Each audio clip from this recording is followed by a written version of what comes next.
Hello everyone, good morning. चलिए आज हम लोग फिर से अपने करंट अफेयर्स के सेशन को शुरू कर रहे हैं और आप लोगों के लिए रहा पहला क्वेश्चन आज का। Magic stands for. Magic stand for, अब ये क्या है? तो इसका फुल फॉर्म आपको पूछा जा रहा है। तो ये magnetic isolation and concentration. Magnetic image centre नहीं, मैग्नेटिक इंटेंसिटी सेंटर नहीं, मैग्नेटिक आइसोट्रोपिक क्लस्टर नहीं। तो ये क्या है? Magnetic isolation and concentration. इसका क्या यूज किया जाता है? तो यह हम मैग्नेटिक बेड्स का यूज करते हैं किस चीज के लिए? जब बहुत मतलब आपके माइक्रो लेवल पर जाकर अगर हमें किसी सेल का एनालिसिस करना होता है, तो उस कंडीशन में हमें इस चीज का यूज करना होता है। Particular useful for analysing extremely dilute samples such as scarce macromolecules within cell. Which institution developed the new green energy material? New green energy material क्या है? Lanthanum doped silver niobate. Lanthanum doped silver niobate. तो ये किसके द्वारा develop किया गया है? तो CNS, AMU, BARC, JNU, ISSR, IISER Pune, IIT Mumbai, IIT Delhi, IISc Bangalore. तो ये किसके द्वारा डेवलप किया गया है? CNS and AMU. अब इसका यूज क्या है? तो यह आपके किस चीज के लिए यूज होता है?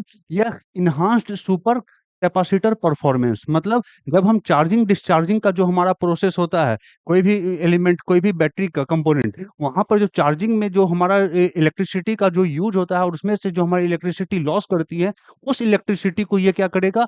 प्रिजर्व करेगा। और यहाँ पर हमारा क्या होगा? इलेक्ट्रिसिटी कंजम्पशन जो है वो रिड्यूस होगा और हमारा परफॉर्मेंस जो भी कंपोनेंट है उसका ये इन्हांस होगा। और ये किसके द्वारा डेवलप किया गया? Centre for nano and soft matter sciences, Bangalore and Aligarh Muslim university. Terbium element is found in periodic table. Terbium किस ग्रुप में आता है? तो ये आपके एफ ब्लॉक ग्रुप में आता है। अभी रिसेंटली ये न्यूज में क्यों आया था? क्यों इसका यूज क्या था टर्बियम का? तो ये आप देखें, यह क्या होता है? Detect liver cancer. तो यहीं पर आप बताइए, स्टडी ऑफ लीवर क्या कहलाता है? हिपेटोलॉजी।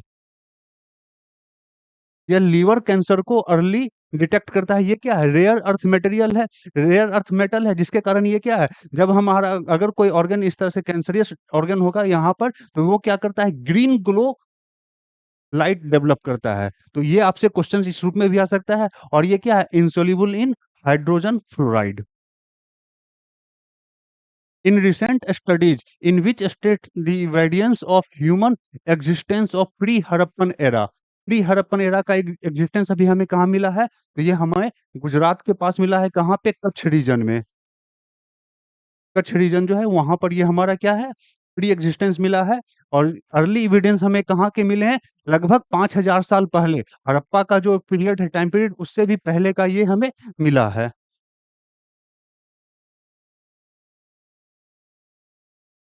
क्लियर? तो यही क्या है हमारा, आप देख सकते हैं, ये हड़प्पा रीजन का हमारा ये जो हमारे साइट से यहाँ से जो मिले हैं आपके अर्ली एविडेंस। और यहाँ पर जो एविडेंस मिला है, जो सेल बीड होते हैं, सेल, उस चीज का यहाँ पे यूज होता था। और ये क्या थे? हमारे ये कोस्टल हंटर गैदरिंग कम्युनिटी थे।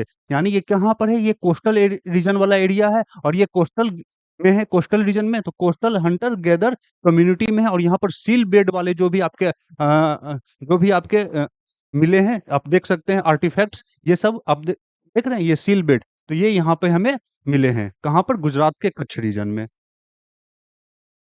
इन recent study the average height gap of 5 inch between man and women is due to. भाई साहब, मतलब ये जब आप लोग जेनेटिक्स को पढ़ रहे थे, जेनेटिक्स वाले सेक्शन को हम लोगों ने डिस्कस किया था, तो वहां पर इस चीजों के बारे में हमने डिस्कस किया था कि एक ट्रेट होता है, मतलब जीन जीन पे क्या होते हैं? ट्रेट्स होते हैं। एक क्या होते हैं? एक्टिव होते हैं। और दूसरा क्या होते हैं? सप्रेस होते हैं। तो जो एक्टिव होता है वो डोमिनेंट ट्रेस होता है, आपके जीन में वो अपने आप को क्या करता है? अच्छे से एग्ज़िबिट करता है। और जो सप्रेस होता है वो अपने आप को उसका प्रेजेंस माइनर होता है। लेकिन यहाँ पर क्या बताया, पूछा जा रहा है आपसे कि मेन और वीमेन में हाइट का जो गैप होता है, एवरेज हाइट गैप लगभग 5 इंच का, ये किस जीन के कारण होता है? इसके बारे में आपके 2 स्टेटमेंट दिए गए हैं और ये पूछा है कि इसमें से कौन-सा सही है?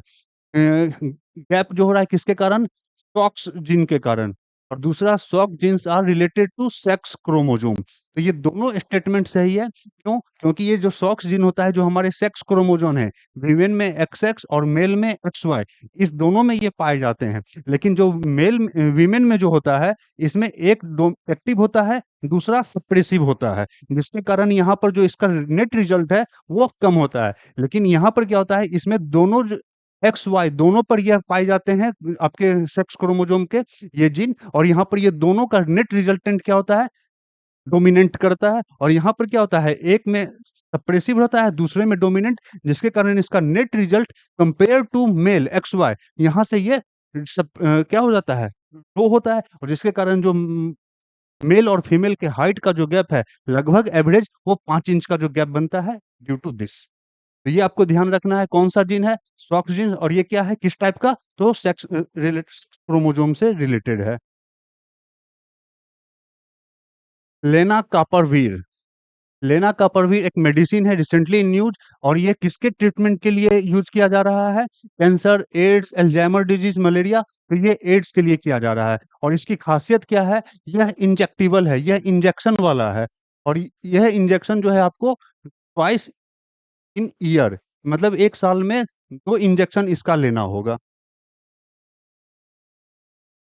और ये 2 ब्रांड नेम से मार्केट में अवेलेबल होगा, येज़लुगो एंड सनलंका। येज़लुगो का ही क्या है, ये आपके किस टाइप के, pre exposure prophylaxis option for HIV prevention. ये इस प्रोसेस को, इस ट्रीटमेंट स्ट्रेटजी को ये फॉलो करेगा। और जो सनलंका है, ये अदर एंटी रेट्रोवायरल जो आपके मेडिकेशंस हैं, उसको भी ये साथ लेके चलेगा। What are biostimulants, recently mentioned in news. Biostimulants क्या होते हैं, chemical pesticide used to kill insects on crops, substance और micro organisms applied to plants और soil to stimulate natural process, artificial hormones used to accelerate fruit ripening. ये आपके क्या है, ये सब्सटेंस और माइक्रो ऑर्गेनिज्म है, जो प्लांट के और सॉइल के क्या करते हैं, नेचुरल प्रोसेस को, उसको स्टिमुलेट करने का काम करते हैं। रिसेंटली अभी इंडियन गवर्नमेंट जो है, 34 बायो स्टिमुलेंट्स को क्या किया गया है, एडॉप्ट किया गया है, उसके बारे में चर्चा की गई है, जहां पर इसको अपनाना है। और क्या करेगा ये, पौधों के प्लांटेशन के प्रोसेस को ये ग्रो करेगा, उसके पीरियड को इन्हांस करेगा, और प्रोडक्टिविटी हाई होगी। और ये bio stimulants are regulated under the fertilizer control order 1985। ये भी आप लोग नोट डाउन कीजिएगा। Next, which city has become the first in India, city first in India to include transit oriented development TOD zones in its 2031 master plan. अब ये toad क्या होता है, तो ट्रांजिट ओरिएंटेड डेवलपमेंट। अब ये ट्रांजिट ओरिएंटेड डेवलपमेंट क्या है, जहां पर भी हमारा पब्लिक स्पेस है, वहां पर जहां पर कम्युनिकेशन हो रहा है, जहां पर पब्लिक ट्रांसपोर्ट है, पब्लिक वॉकिंग जो हो रही है, उस स्पेस का प्रॉपर यूटिलाइज हो, वहां पर एक अच्छा अर्बन प्लानिंग डेवलपमेंट हो, उसके लिए इसका यूज किया जा रहा है, उसके लिए इसको डेवलप किया गया है। और कौन सिटी है जो ये 2030 मास्टर प्लान में पहली बार अपने आप को इंक्लूड किया है, फर्स्ट सिटी कौन है, वो मेरठ है। Which institute has developed the metal based nanozymes, यानी nano enzyme, to treat pulmonary thrombolism, thrombo thromboembolism. मतलब ऐसा कौन सा इंस्टीट्यूट है जो क्या डेवलप किया, मेटल बेस्ड नैनो एंजाइम, किस चीज को ट्रीटमेंट के लिए, पल्मोनरी थ्रोम्बोलिज्म। ये पहले तो ये समझना होगा कि ये पल्मोनरी थ्रोम्बोलिज्म किस चीज के लिए है। यह जो हमारे कोरोनरी ब्लॉकेज जो होते हैं, हार्ट में जो ब्लॉकेज होते हैं, कोरोनरी, हार्ट का ब्लॉकेज नहीं, जो कोरोनरी ब्लॉकेज जो होता है, ब्लड के सप्लाई को जो रिस्ट्रिक्ट करता है, उसके ब्लड, क्यों, क्योंकि वहां पे ब्लड क्लॉटिंग हो जाती है। तो बेसिकली यह जो मेटल बेस्ड नैनोजाइम्स है, यह ब्लड क्लॉटिंग को ट्रीट करने के लिए यूज किया जाएगा। ब्लड क्लॉटिंग में भी 2 कैटेगरी आपके हैं, कौन-कौन सा जिसको ये ट्रीट करेगा? एक आपके कोरोनरी वाला, जो आपके हार्ट से, हार्ट में जो कोरोनरी जो आपके आर्टरीज आ रहे हैं, उसको यह, जो वहाँ पर जो आपके ब्लॉकेज होंगे, उसको ये कंट्रोल करेगा, उसको दूसरा आपका जो ये होता है, दूसरा आपका थ्रोम्बोसिस, ब्लड क्लॉटिंग इन वेन्स और आर्टरीज, इस दोनों को ये क्या करेगा, कंट्रोल करेगा। और ये किसके द्वारा डेवलप किया गया है, तो ये आपके आईएससी बेंगलोर के द्वारा डेवलप किया है। और इसमें कौन सा यूज किया जाएगा मेटल, तो वेनेडियम पेंटॉक्साइड।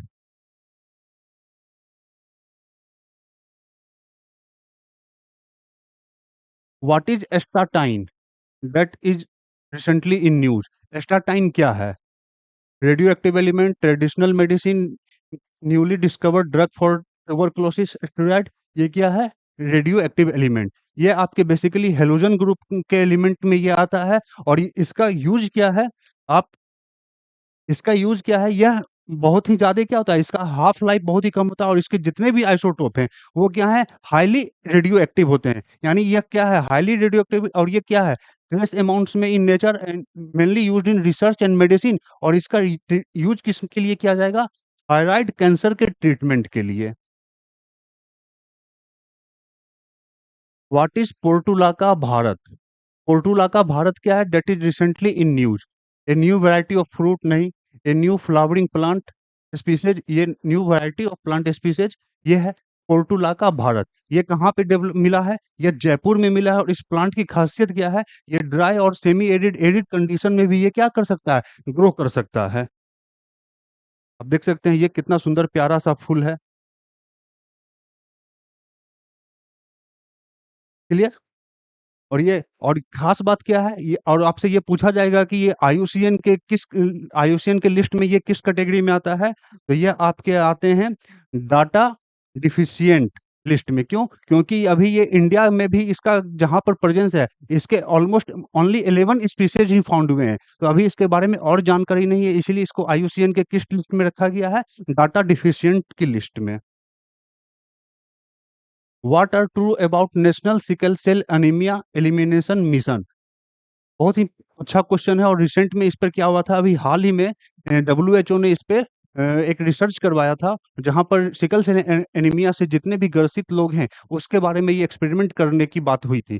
तो जब ये रिसर्च आया था, जब वो आपका रिजल्ट आया, तो उसमें आपके लगभग 6 करोड़ पर्सन क्या है, स्क्रीनिंग की गई थी, जिसमें 2 लाख से ज्यादा लोग क्या थे, सिकल सेल पेशेंट्स थे। और ऑलमोस्ट 16 लाख पर्सन क्या थे, वो सिकल सेल के कैरियर थे। तो इसीलिए आपसे यह क्वेश्चन जो है पूछा जा सकता है कि it has been launched in 1 July from Shahdol MP, यह सही है। और 2047 तक इस डिजीज को इराडिकेट करने की बात की गई है।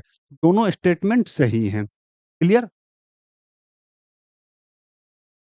तो ये आपका sickle cell anaemia launch under the national health mission कब लॉन्च हुआ, 2023 में। और फोकस क्या है इसका, universal screening specially in high prevalence tribal areas. Sickle cell anaemia क्या है, सिकल सेल एनीमिया एक जेनेटिक डिजीज है। और किससे रिलेटेड है, ये ब्लड से रिलेटेड है।